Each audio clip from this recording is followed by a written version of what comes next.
નમસ્કાર વિદ્યાર્થી મિત્રો, આજે આપણે પ્રતિ માર્કોનિકોફ નિયમ અને તેની ક્રિયાવિધિની ચર્ચા કરીશું।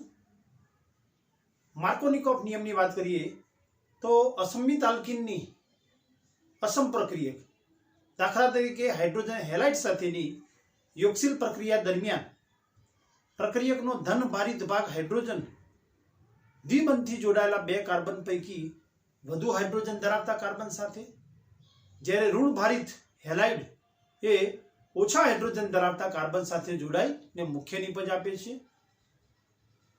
પરંતુ ઈસવીસન 1933 ખરાચ અને મેયો નામના વૈજ્ઞાનિકોએ જણાવ્યું કે અસંમિત આલ્કીનની HBr સાથે પેરોક્સાઇડની ગેરહાજરીમાં પ્રક્રિયા દરમિયાન માર્કોનિકોફ નિયમ અનુસાર નિપજ મળે છે। પરંતુ જો અસંમિત આલ્કીનની HBr સાથે પેરોક્સાઇડ કાર્બનિક પેરોક્સાઇડની હાજરીમાં પ્રક્રિયા કરવામાં આવે તો માર્કોનિકોફના નિયમથી વિરુદ્ધ નિપજ મળે છે અને તેને પ્રતિ માર્કોનિકોફ નિપજ તરીકે ઓળખવામાં આવે છે। આમ પ્રતિ માર્કોનિકોફ નિયમ એ ખરાચ અને મેયો નામના વૈજ્ઞાનિકે આપેલ હોવાથી તેને ખરાચ અસર તરીકે પણ ઓળખવામાં આવે છે અને અહીં કાર્બનિક પેરોક્સાઇડની હાજરીમાં માર્કોનિકોફના નિયમથી વિરુદ્ધ નિપજ મળે છે। પરિણામે પ્રતિ માર્કોનિકોફ નિયમને પેરોક્સાઇડ અસર તરીકે પણ ઓળખવામાં આવે છે।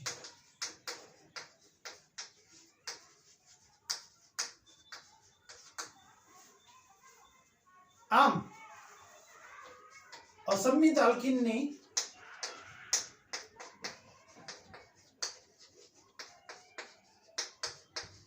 જો HCl કે HI સાથેની યોગશીલ પ્રક્રિયા દરમિયાન માર્કોનિકોફ નિપજ મળે છે, એટલે કે માર્કોનિકોફના નિયમ અનુસાર મુખ્ય નિપજ મળે છે। આમ અહીં અસંમિત આલ્કીનની HCl કે HI સાથે પેરોક્સાઇડની હાજરી કે ગેરહાજરીમાં હંમેશા નિપજ તરીકે માર્કોનિકોફ નિપજ જ મળે છે। પરંતુ અસંમિત આલ્કીનની HBr સાથે પેરોક્સાઇડની પેરોક્સાઇડની ગેરહાજરીમાં માર્કોનિકોફ નિયમ અનુસાર, જ્યારે પેરોક્સાઇડની હાજરીમાં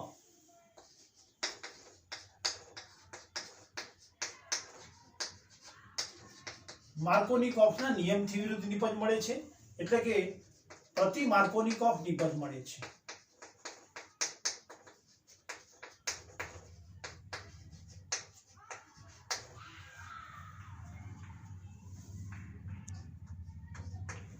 અહીં દાખલા તરીકે propyne CH3 CH double bond CH2 પ્રોપીનની HBr સાથે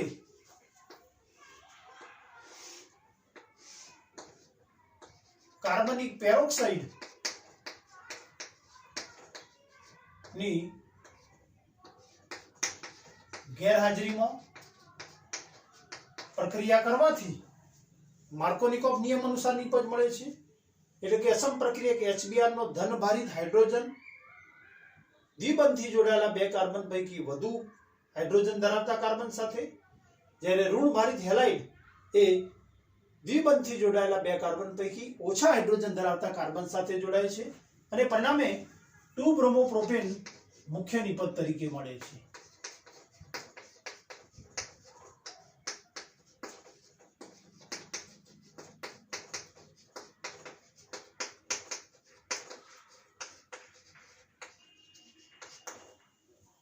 આમ પેરોક્સાઇડની ગેરહાજરીમાં માર્કોનિકોફ નિયમ અનુસાર નિપજ મળે છે, જ્યારે પેરોક્સાઇડની હાજરીમાં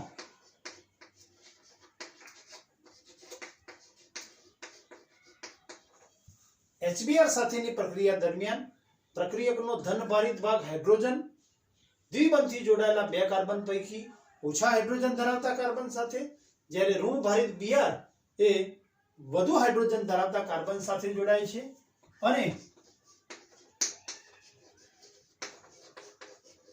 1 બ્રોમોપ્રોપેન મુખ્ય નિપજ તરીકે મળે છે, એટલે કે માર્કોનિકોફના નિયમથી વિરુદ્ધ નિપજ મળે છે. આમ HCl, HBr અને HI પૈકી ફક્ત HBr પેરોક્સાઇડની હાજરીમાં માર્કોનિકોફના નિયમથી વિરુદ્ધ નિપજ આપે છે, જ્યારે HCl અને HI પેરોક્સાઇડની હાજરીમાં પણ માર્કોનિકોફ નિયમ અનુસાર નિપજ આપે છે.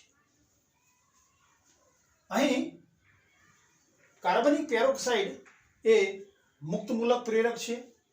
અહીં HCl અને HI પ્રતિ માર્કોનિકોફ નિપજ આપતા નથી, કારણ કે હેલોજન સમૂહ 7મા સમૂહના તત્વો છે અને તેમાં સમૂહમાં ઉપરથી નીચે જઈએ તેમ ક્લોરીન, બ્રોમિન, આયોડિન, સૌથી પહેલું તત્વ ફ્લોરિન. તો સમૂહમાં ઉપરથી નીચે જતો પરમાણુનું કદ વધે છે, પરિણામે અહીં HF, HCl, HBr, HI તરફ જઈએ એમ ક્રમશઃ હેલોજન પરમાણુનું કદ વધતો અહીં બંધ વિયોજન ઉર્જાનું મૂલ્ય ઘટે છે, એટલે કે બંધ સહેલાઈથી તોડી શકાય છે. HF બંધ સહેલાઈથી તોડી શકાતો નથી. HCl બંધની બંધ વિયોજન ઉર્જા 430 કિલો જૂલ પર મોલ છે, જ્યારે HBr ની 368 કિલો જૂલ પર મોલ, HI ની 297 કિલો જૂલ પર મોલ. આમ ક્રમશઃ ઉપરથી નીચે જઈએ તેમ બંધ વિયોજન ઉર્જાનું મૂલ્ય ઘટે છે, કારણ કે અહીં HF સૌથી નાના કદનો, Cl એના કરતાં મોટા કદનો, Br એનાથી મોટા કદનો અને આયોડિન એના કરતાં પણ મોટા કદનો હોવાથી બંને પરમાણુ વચ્ચેનું અંતર, એટલે કે બંધ કેન્દ્ર સાથેનું અંતર વધે છે. પરિણામે અંતર વધતો આકર્ષણ ઘટે છે અને પરિણામે બંધ સહેલાઈથી તૂટે છે. આમ કદ વધતો બંધ વિયોજન ઉર્જાનું મૂલ્ય ઘટે છે, ડિસોસિએશન એનર્જીનું મૂલ્ય ઘટે છે. અહીં HF અને HCl વચ્ચે સમવિભાજન દ્વારા મુક્ત મૂલક ઉત્પન્ન કરવા માટે પેરોક્સાઇડ મુક્ત મૂલકો સક્ષમ નથી. પરિણામે HF કે HCl એ પ્રતિ માર્કોનિકોફ પ્રક્રિયા આપતા નથી, જ્યારે HI ની બંધ વિયોજન ઉર્જાનું મૂલ્ય એ HBr કરતાં ઓછું છે. પરિણામે HI બંધનું વિયોજન સરળતાથી થાય છે અને HI બંધનું સમવિભાજન થવાથી હાઇડ્રોજન અને આયોડિન મુક્ત મૂલકો ઉત્પન્ન થાય છે. પરંતુ અહીં ઉત્પન્ન થયેલા આયોડિન મુક્ત મૂલકો, બે આયોડિન મુક્ત મૂલકો તરત જ જોડાઈ અને I2 બનાવે છે. પરિણામે HI પણ પ્રતિ માર્કોનિકોફ નિપજ આપતો નથી, એટલે કે અહીં ફક્ત HBr એ પેરોક્સાઇડની હાજરીમાં મુક્ત મૂલક ઉત્પન્ન કરે છે અને મુક્ત મૂલક વિધિ દ્વારા માર્કોનિકોફના નિયમથી વિરુદ્ધ નિપજ, એટલે કે પ્રતિ માર્કોનિકોફ નિપજ આપે છે. આમ અસમિત આલ્કીનની જુદા જુદા હેલોજન એસિડ પૈકી ફક્ત HBr સાથેની પ્રક્રિયા જો પેરોક્સાઇડની હાજરીમાં કરવામાં આવે તો જ માર્કોનિકોફના નિયમથી વિરુદ્ધ નિપજ મળે છે. બાકીના હેલોજન એસિડ માર્કોનિકોફ પેરોક્સાઇડની હાજરી કે ગેરહાજરીમાં હંમેશા માર્કોનિકોફ નિયમ અનુસાર જ નિપજ આપે છે, પ્રતિ માર્કોનિકોફ નિપજ આપતા નથી. આમ પ્રતિ માર્કોનિકોફ નિયમની વાત કરીએ તો પ્રતિ માર્કોનિકોફ નિયમ માટે અહીં અસમ પ્રક્રિયક તરીકે HBr ની સ્પષ્ટતા આપણે કરવી પડે.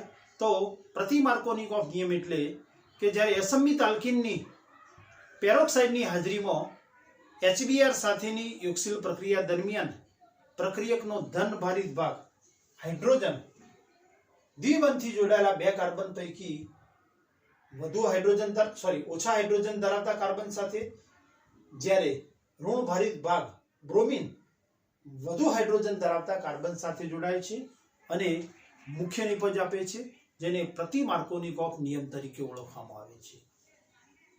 તો પ્રતિ માર્કોનિકોફ પ્રોટીનની HBr સાથેની પ્રક્રિયાથી 1 બ્રોમોપ્રોપેન મળે છે અને આ ક્રિયાવિધિ એ મુક્ત મૂલક વિધિથી થાય છે. પ્રતિ માર્કોનિકોફ નિયમની ક્રિયાવિધિ જોઈએ તો આ પ્રક્રિયા એ મુક્ત મૂલક પ્રેરક કાર્બનિક પેરોક્સાઇડની હાજરીમાં થાય છે, એટલે કે મુક્ત મૂલક વિધિથી થાય છે.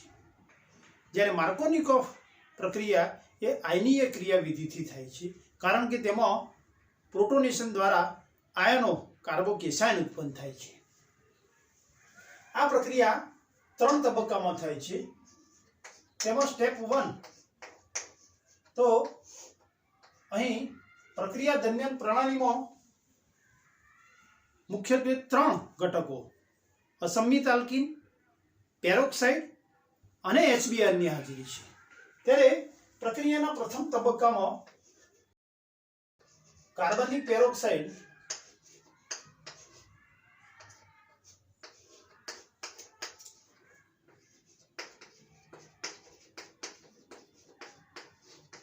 માં ઓક્સિજન ઓક્સિજન બંધનું સમવિભાજન થાય છે અને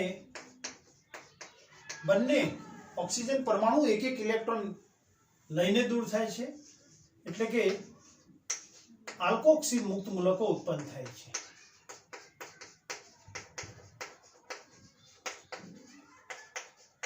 આમ પ્રક્રિયાનો પ્રથમ તબક્કો એ પ્રક્રિયાનો પ્રારંભ, ઇનિશિએશન ની અંદર પ્રથમ તબક્કામાં પેરોક્સાઇડનું સમવિભાજન થવાથી આલ્કોક્સી મુક્ત મૂલકો બને છે. આ આલ્કોક્સી મુક્ત મૂલક કે જેની પાસે એકલ ઇલેક્ટ્રોન છે તે HBr ના પ્રથમ અણુ સાથે પ્રક્રિયા કરે છે અને આલ્કોક્સી મુક્ત મૂલકમાં ઓક્સિજન પાસે એકલ ઇલેક્ટ્રોન છે, પરિણામે HBr સાથેની પ્રક્રિયા દરમિયાન હાઇડ્રોજન કે બ્રોમિન સાથે પ્રક્રિયા કરી શકે અને બેમાંથી ગમે તે એક પરમાણુ સાથે એકલ ઇલેક્ટ્રોન મેળવી અને તેની સાથે જોડાય. એનો મતલબ કે અહીં HBr સાથેની પ્રક્રિયા દરમિયાન હાઇડ્રોજન કે બ્રોમિન એકલ ઇલેક્ટ્રોન લઈને આલ્કોક્સી મુક્ત મૂલક સાથે જોડાશે. પરંતુ અહીં HBr નું જ્યારે સમવિભાજન થશે આલ્કોક્સી સાથેની પ્રક્રિયા દરમિયાન, ત્યારે હાઇડ્રોજન મુક્ત મૂલક અને બ્રોમિન મુક્ત મૂલક એમ 2 મુક્ત મૂલકો ઉત્પન્ન થશે. પરંતુ બ્રોમિન મુક્ત મૂલક કરતો નવજાત હાઇડ્રોજન મુક્ત મૂલક એ વધુ સક્રિય છે. પરિણામે HBr સાથેની પ્રક્રિયા દરમિયાન ઉત્પન્ન થયેલો હાઇડ્રોજન મુક્ત મૂલક એ આલ્કોક્સી મુક્ત મૂલક સાથે જોડાય છે અને પરિણામે આલ્કોહોલ અને બ્રોમિન મુક્ત મૂલક ઉત્પન્ન થાય છે.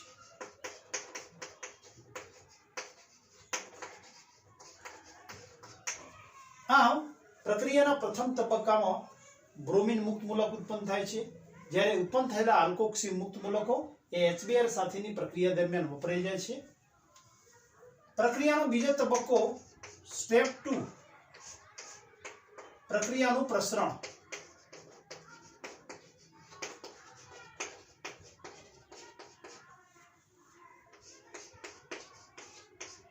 પ્રોપેગેશન. તો પ્રક્રિયાના બીજા તબક્કામાં ત્રીજો સ્પીસીસ અસમિત આલ્કીન પ્રોપીન. તો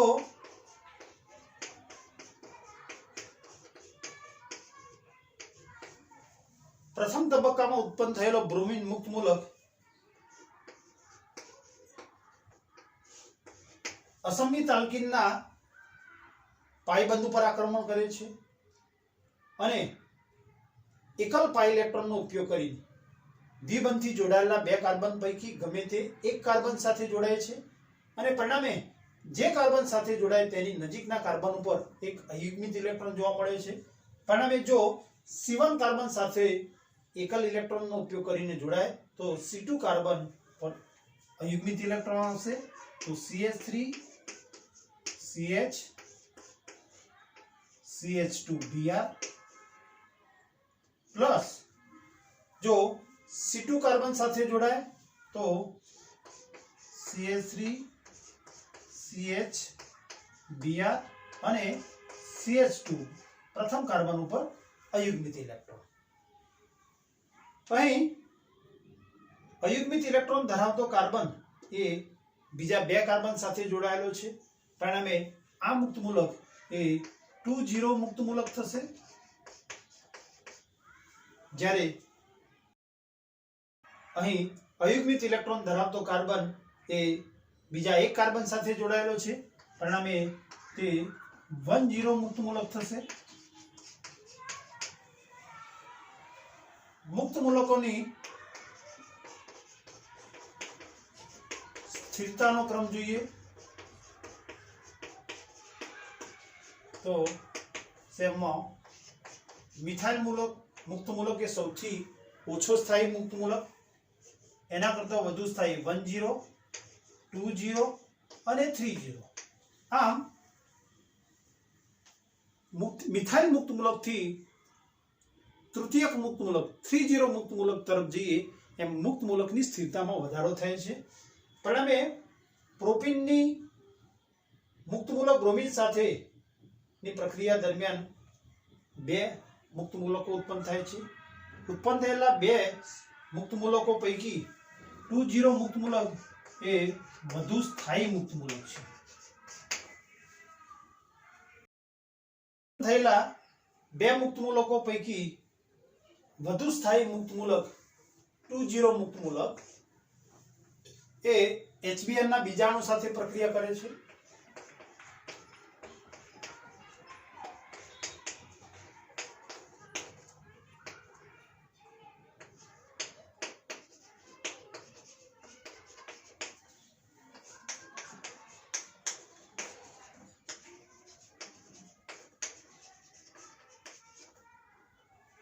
અને HBr ના બીજાણુ સાથેની પ્રક્રિયા દરમિયાન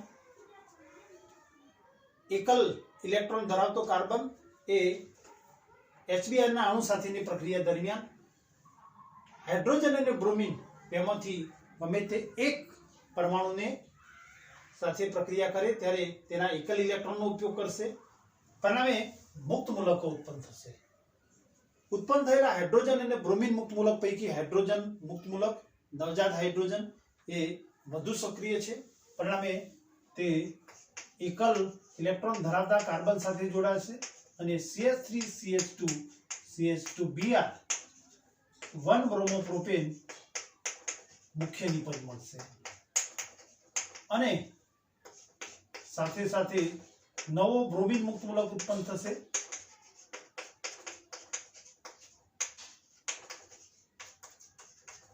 उत्पन्न થયેલો નવો બ્રોમિન મુક્ત મૂલક असमित आल्किन प्रोपीनना बीजा अणु पर आक्रमण करशे, फरीथी पाछो વધુ સ્થાયી 20 મુક્ત મૂલક ઉત્પન્ન કરશે, જે HBr ના ત્રીજા અણુ સાથે પ્રક્રિયા કરશે, તે બ્રોમિન મુક્ત મૂલક ઉત્પન્ન કરશે અને પ્રતિ માર્કોનિકોફ નિપજ આપશે। ઉત્પન્ન થયેલો નવો બ્રોમિન મુક્ત મૂલક એ પ્રોપીનના ત્રીજા અણુ સાથે પ્રક્રિયા કરશે। આમ વારંવારથી AB પ્રક્રિયાનું પુનરાવર્તન થયા કરશે અને પરિણામે AB પ્રક્રિયાનું પુનરાવર્તન થતું હોવાથી આ પ્રક્રિયાનું પ્રસરણ કહે છે। આમ પ્રક્રિયાના બીજા તબક્કામાં AB પ્રક્રિયાનું વારંવાર પુનરાવર્તન થાય છે। પ્રક્રિયાનો ત્રીજો તબક્કો સ્ટેપ 3 પ્રક્રિયાનો અંત એટલે કે टर्मिनेशन।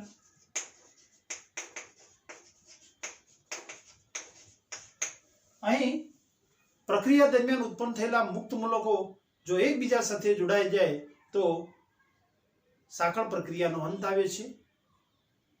અહીં પ્રક્રિયા દરમિયાન પ્રક્રિયાના પ્રથમ તબક્કામાં આલ્કોક્સી મુક્ત મૂલક ઉત્પન્ન થાય છે, જે પ્રથમ તબક્કામાં જ HBr સાથેની પ્રક્રિયા દરમિયાન વપરાઈ જાય છે, જે બીજા તબક્કામાં જોવા મળતો નથી। જ્યારે બીજા તબક્કામાં બે મુક્ત મૂલકો 20 મુક્ત મૂલક અને બ્રોમિન મુક્ત મૂલક જોવા મળે છે। આમ જો બ્રોમિન મુક્ત મૂલક અને 20 મુક્ત મૂલકો એકબીજા સાથે જોડાય તો સાંકળ પ્રક્રિયાનો અંત આવે છે। જો ઉત્પન્ન થયેલા બીજા તબક્કાના મુક્ત મૂલકો પૈકી બ્રોમિન બ્રોમિન મુક્ત મૂલકો એકબીજા સાથે જોડાય તો સ્થાયી બ્રોમિન અણુમાં રૂપાંતર પામે છે। જો ઉત્પન્ન થયેલો 2,0 મુક્ત મૂલક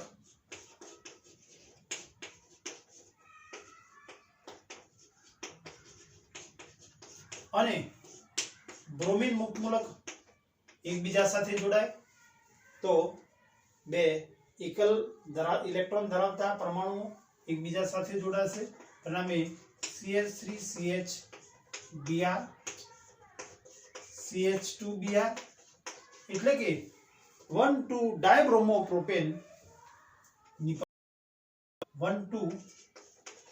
ડાયબ્રોમોપ્રોપેન બનશે। જો બે 2,0 મુક્ત મૂલકો દ્વિતીયક મુક્ત મૂલકો એકબીજા સાથે જોડાય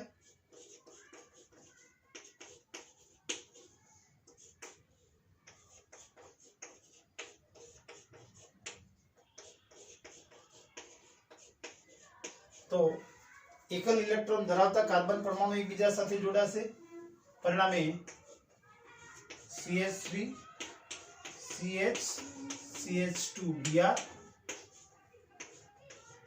CH CH3 CH2 Br આ બનશે અને તેને આપણે લખી શકીએ CH2 Br CH નીચે CH3 CH એની સાથે એક ક્રિયાશીલ સમૂહ CH3 અને CH2 Br એટલે કે જો બે 2,0 મુક્ત મૂલકો એકબીજા સાથે જોડાય તો એકબીજા સાથેના જોડાણ દ્વારા 1 2 3 and 4 1,4 ડાયબ્રોમો 2,3 ડાયમિથાઇલ બ્યુટેન બને છે। 1,4 ડાયબ્રોમો 2,3 ડાયમિથાઇલ બ્યુટેન। આમ પ્રક્રિયાના બીજા તબક્કામાં ઉત્પન્ન થયેલા મુક્ત મૂલકોના એકબીજા સાથેના જોડાણ દ્વારા સાંકળ પ્રક્રિયાનો અંત આવે છે। મિત્રો, હજુ સુધી આપે આરજી કેમિસ્ટને સબસ્ક્રાઇબ ના કરી હોય તો જરૂરથી સબસ્ક્રાઇબ કરી દો। વિડીયો ગમે તો લાઈક અને શેર કરશો। Thank you for watching.